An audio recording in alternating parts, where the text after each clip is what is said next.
А теперь начинается самая жопораздирающая часть этого измерения, которую ненавидят все, и та, из-за которой все не хотят проходить кусты и перезапускают данж, если они выпадают. Нужно изготовить гранулы призрачного зрения в этой печи. Для этого нужно развести огонь и поддерживать его в течение минуты. Что это значит? Это значит, что нужно глотнуть кофе и потом продолжить.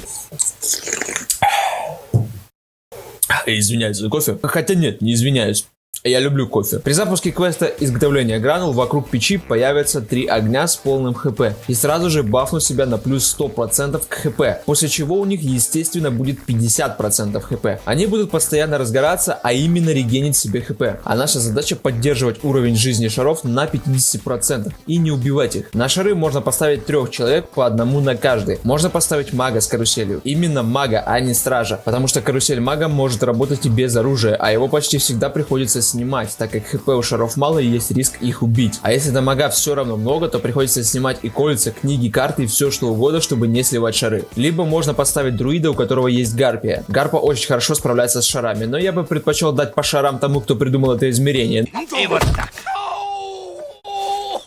Но сейчас не об этом. Далее, после того, как мы определились, кто стоит на огнях, ставим одно тело на квест. И когда на экране будет всплывать подсказка, он должен будет в печке взять квест равномерный жар и выбрать призвать ветер или использовать воду, смотря что напишет на экране. И помимо всей этой дискотеки, рядом будут еще появляться 3 моба, которые будут станить и типа пытаться разрушить печь. Их нужно естественно сразу же убивать, иначе они могут запороть весь процесс. Этим уже занимается остальное пати. Именно на этом этапе люди сидеют, переживают внутрижопный инсульт, уничтожают нервную систему, а некоторые даже испытывают остановку ануса. Потому что, как показывает практика, это измерение отличный тест на вычисление даунов, которые вместо мобов начинают бить шары и сливают их, бьют массами и опять же сливают шары, не юзают квест когда надо, или юзают, но не тот, несмотря на то, что на экране все написано. В общем, на этом этапе прохождения начинается сущий ад, если в вашей команде люди, не имеющие представления о том, что такое мозг и как им пользоваться. Если вам повезло и неандертальцы в вашей пати каким-то колдунским способом научились думать и вы изготовили гранулы, то проходим данж дальше.